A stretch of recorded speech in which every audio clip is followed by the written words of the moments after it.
Luna et la forêt des secrets. Luna se réveilla tôt ce matin-là, avec les rayons du soleil qui entraient par la fenêtre de sa chambre.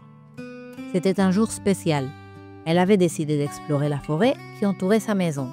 Pas seulement le jour, mais aussi la nuit.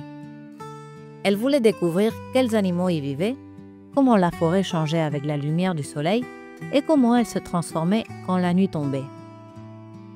Avec son sac sur le dos, un carnet, des crayons de couleur et une petite lanterne, Luna partit vers la forêt. En marchant, elle chantait une chanson inventée sur les arbres, les oiseaux et les étoiles, et chaque note semblait réveiller doucement la forêt. À peine avait-elle franchi la première ligne d'arbre qu'elle vit un écureuil roux qui sautait de branche en branche. « Bonjour !» dit Luna, comme si l'écureuil allait lui répondre.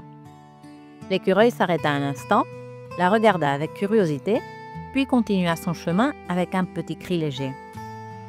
Luna l'écrivit dans son carnet. « Écureuil, active le jour. Très rapide. Il mange quelque chose qui ressemble à un gland. » Elle continua à avancer et vit un renard de l'autre côté de la clairière. L'animal l'observa prudemment avant de disparaître dans les buissons. « Je te promets que je ne te ferai pas de mal, » murmura Luna. Elle ne s'attendait pas à ce que les animaux lui parlaient avec des mots, mais avec leurs gestes, leurs sons, leurs regards. Pour Luna, c'était aussi une façon de parler. Plus loin dans la forêt, elle découvrit un groupe de papillons posés sur des fleurs. Leurs ailes étaient si brillantes qu'elles semblaient peintes avec ses crayons. Elle s'assit sur une pierre et commença à les dessiner, essayant de capturer leur beauté sur le papier. Quand le soleil commença à se cacher derrière les cimes des arbres, Luna sortit sa lanterne et une couverture qu'elle avait apportée. Elle se blottit dans une clairière et attendit. La forêt devint de plus en plus silencieuse, comme si elle retenait son souffle. Puis, lentement, d'autres sons remplirent l'air. Le ululement lointain d'une chouette, le craquement des branches, le chant des grillons. Soudain, quelque chose brilla entre les arbres. Deux petits yeux curieux. « Es-tu un raton laveur ?» demanda Luna, tout excitée. La créature sortit doucement. Et oui, c'était un raton laveur avec son masque naturel et ses pattes douces.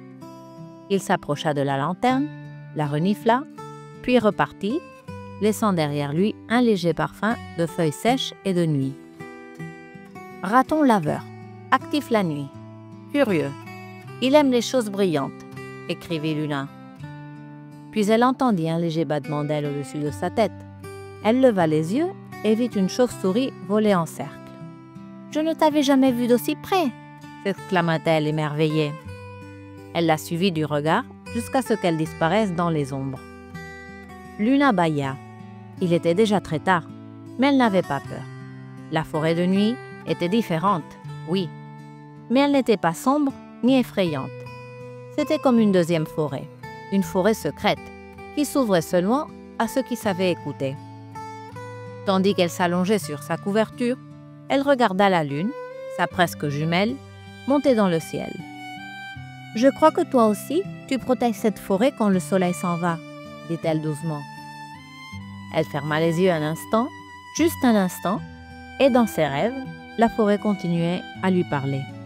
Les chouettes lui racontaient des histoires anciennes, les lucioles dansaient comme de petites fées, et même les arbres semblaient murmurer des secrets avec leurs feuilles. Quand elle se réveilla, le ciel commençait à s'éclaircir.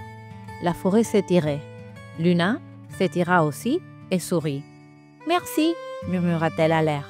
« Merci de m'avoir montré tes deux visages. » Avant de rentrer chez elle, elle fit une dernière note dans son carnet. La forêt de jour, c'est la couleur et le mouvement. La nuit, c'est le silence et le mystère. Mais les deux sont pleins de vie. Il faut juste regarder avec le cœur. Et ainsi, le cœur rempli d'émerveillement et son carnet rempli de dessins et de mots, Luna prit le chemin du retour, sachant que ce jour-là et cette nuit-là feraient toujours partie d'elle. Et le soleil s'est caché, la lune est arrivée et le conte est terminé.